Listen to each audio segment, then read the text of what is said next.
Chittagong Hill Tracts of Bangladesh is a hilly area populated by diversified groups of indigenous people. There are at least 11 different ethnic groups in this uniquely beautiful mountainous region.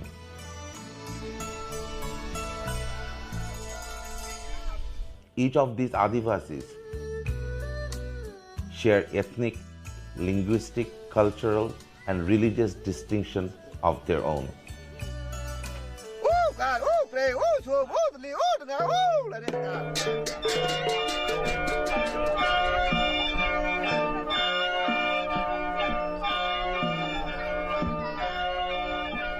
These indigenous people are Chakma, Tripura, Marma, Mo, Chiang, Pangpa, Kumi, Bom, Chak, Lusai, and Tonchonga. This documentary will introduce the Mro population. Mro means human. It is thought that they are the most ancient residents of the hill tracts indigenous population. They are conservative in nature and like to reside in far-off hilly areas. The total Mro population is about 70,000 and the fifth largest indigenous group living in the hill tracts. They are physically stout, mentally shy, and love to live in peace.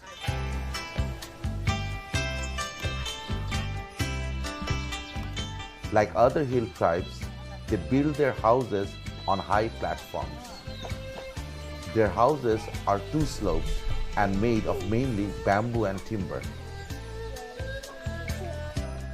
Usually, these house roofs are made of flax, but many uses corrugated iron sheets for the purpose now. The larger parts of the houses are used as drawing room, and the smaller parts are used as bedrooms. They cook in the corner of the larger room. And there is a small window here.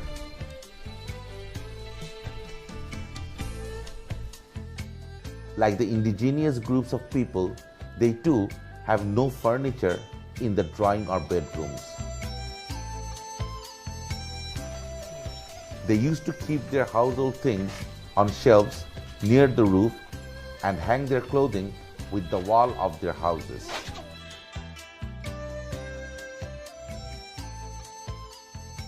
They collect and preserve water in the pots made of dried jungle gourds. Mro call this pot Tuiya.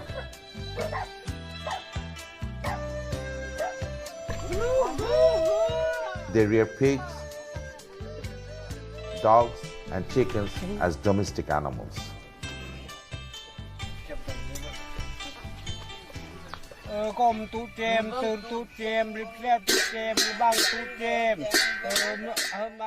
The Mros are animist and worship nature. But many of them are converted to Krama, Buddhism, and Christianity. However, Mros still adhere to their ancient social tradition and rituals. Mros live on jhum cultivation and they worship for a good jhum harvest. They arrange worship in the hill where they would sow their seeds, and its preparation begins much earlier. All the Mro men go to the hill with all the tools and ingredients of worshipping in the scheduled day morning. The offering altar besides the jhum house is made up of small trees found in the hills, bamboos, and with different bamboo-made tools. Ample amount of boiled rice, 2 baked chicken, pots full of wine, and eggs are offered here so that they get bounty harvest in future to fulfill their need. Moreover, they also offer a live chicken to the god too. The worship carries on burying sanctified leaves with spell words smeared with wet soil around the altar. Then the blood of sacrificed chicken and a pig is offered on the altar. The worship ends, circling round the hill with music.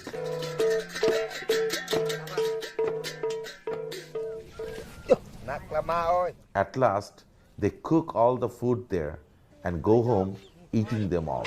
This worship goes on from dawn to dusk.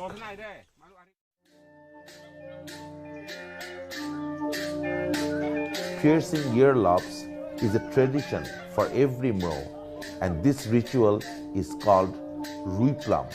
Usually, it is done at 3 years old. Groups of Mro men and women dance at the advent of this ritual held at dawn. A village charlatan takes preparation with wine, rice on banana leaf, pieces of turmeric, and sharp piercing stick made of bamboo in that particular day, and the earlobes of the children are pierced accordingly. According to their tradition, the earlobes of a cow and a dog are pierced at the same time to make them witness of the ritual. Then all the invitees are entertained with wine. In a Mro society, bovine sacrifices are done for the peace of a village, to chase off the diseases and to fulfill the wishes of the family. The village turns to a place of festivity.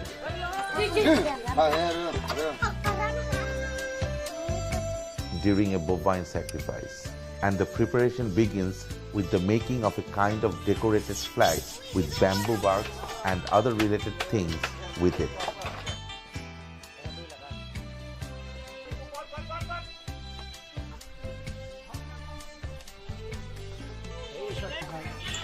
Kings and relatives are invited in such occasions. On the eve of a bovine sacrifice, pigs and dogs are slaughtered for eating. Moreover, several pots full of wine are placed before the priest, from where it is drunk with specially made bamboo pipes.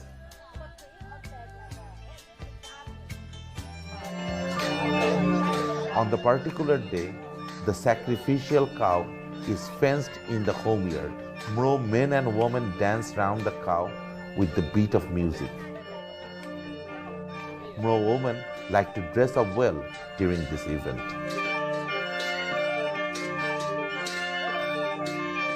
The priest does rituals of worship from a distance.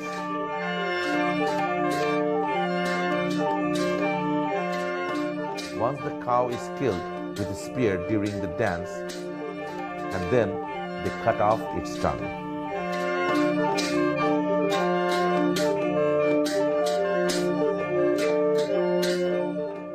Then the cow is taken to the house of the family which has offered it. Again, the worship begins, placing rice, raw turmeric on the sacrificed cow there. The priest spells out his mantra for each of the family members, into it performing a particular ritual, pulling an ear of the cow. The Mros believe that God has sent to them their scripture on banana leaves with a bearer. When the bearer goes to bath in a river, leaving them on the bank, a cow eats them up, including a part of allocated clothes for women. Since then, they cut the tongues of sacrificed cows for the well-being of everybody, and the women wear a scanty piece of cloth.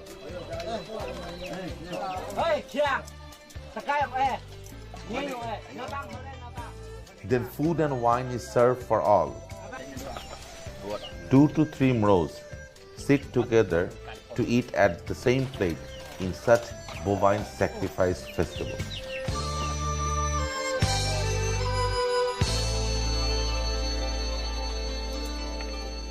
Mro society is patriarchal, but women have more roles to play.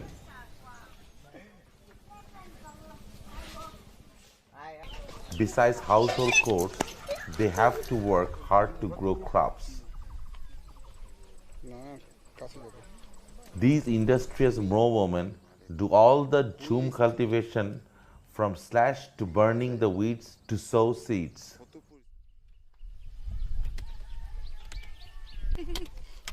Even the pregnant women are not exempted from these works. Sources of water are scarce and collecting it is even harder.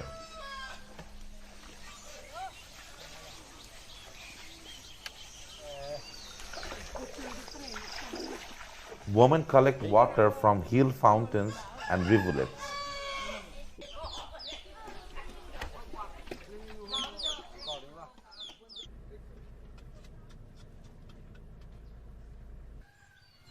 Besides, they collect and slice firewood to let alone preparing food and rearing children.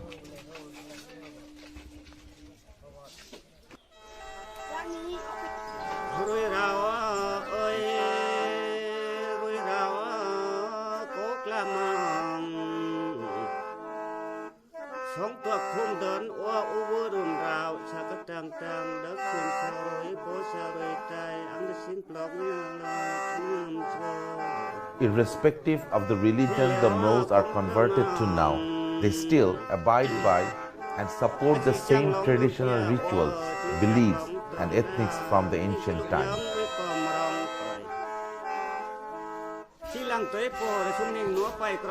That is why they are so unique, that makes them unique in the hill tracts.